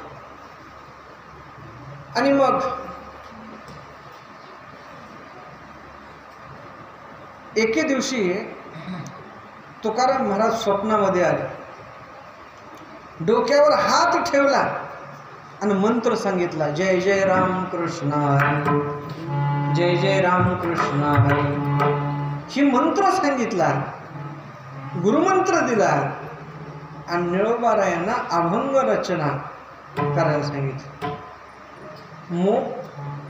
अनेक प्रकरण आहेत सगळे अभंग तयार केले. मग निळोबाने शिरूर येथे राहणारे शंकर स्वामीस उपदेश केला, अनुग्रह दिला, टाळ विना त्यांच्या हाती दिला, सोपवला. आणि शंकर स्वामींनी टाळ विना मल्लाप्पा महाराज वास्कर लिंगायतवाणी यांच्याकडे दिला. निळोबा मूळचे निस्पृह. निळोबा त्यांचे भिवाजी, काशीनाथ आणि मुलगी चंद्रभागा. भिवाजीला मुलगा झाला मुकुंद, रानेश आणि गोपाळ. काशीनाथाला रावजी नावाचा मुलगा झाला. निळोबांच्या चंद्रभागा मुलीचा लग्नाचा प्रकार सुद्धा त्या ठिकाणी आले. लग्न ठरलं, घरी काहीच नव्हतं. आणि पत्नीनं सांगितलं, अहो लग्न जमवलंय, आता काहीतरी लागतंय, सीधा सामग्री सगळं पैसा अडका लागतंय. तगादा लावला आणि त्या ठिकाणी एक ब्राह्मणाचं रूप घेऊन देव आला आणि सगळं त्यांनी लग्न पार पाडलं. म्हणजे जसं नामदेवाचं रायाचं लग्न पूर्ण पार पाडलं की नाही. नामदेवरायाचं मांद, नामदेवरायाच्या मुलाचं बारसं, सगळे कामं देवानं केली. तसं या ठिकाणी केलं. सगळं काम आटपलं आणि माळ आणि बुका ठेवून निघून गेले देव. आणि नंतर अनेक दिवस भगवत चिंतनात, गुरु चिंतनात घालवला. गुरु परंपरा सांगितली. शेवटी महाविष्णू हंसरूप येऊन ब्रह्माला उपदेश केला. ब्रह्मानी नारदाला, नारदानी राघवाला, राघव चैतन्य, राघव चैतन्याने केशव चैतन्याला, केशव चैतन्याने बाबाजी चैतन्यांना, बाबाजी चैतन्यांना तुकारामांना, तुकारामांनी निळोबांना, निळोबांनी शंकर स्वामीला, शंकर स्वामींनी मल्लाप्पा वास्करांना. आणि मग एवढं सांगून निरोप घेतला. आणि भरपूर लोक आले महाराज पिंपळनेर ठिकाणी. आणि निळोबरायाची समाधी आजही त्या ठिकाणी आहे. कुंडली कवरधारी विठ्ठल ज्ञानदेव पंढरीनाथ भगवान की जय, ज्ञानेश्वर महाराज की जय, एकनाथ महाराज की जय, रामदेव महाराज की जय, एकनाथ महाराज की जय, संत गोरोबा काका महाराज की जय, संत निळोबाराय महाराज की जय. आणि अशा प्रकारे संत चरित्र कथेला याच ठिकाणी विराम देतो. करवेली तैसे केले कटकट, वाकुळी कानिट देव जाणे, कोण्या कारणे झाले निर्माण, देवचे कारण देव जाणे. माझ्याकडून या चिंतनामधून, कथेमधून एखादा चुकीचा शब्द, काही बोबडात होता शब्द गेला असेल, आपलाच समजून क्षमा करा. आणि झालेली संत चरित्र कथा सेवा तुम्हाला मायबापांच्या चरणावर समर्पित करतो. आणि याच ठिकाणी विराम देतो. एक आता सुंदर भजन होईल आणि भजनानंतर आरती होईल.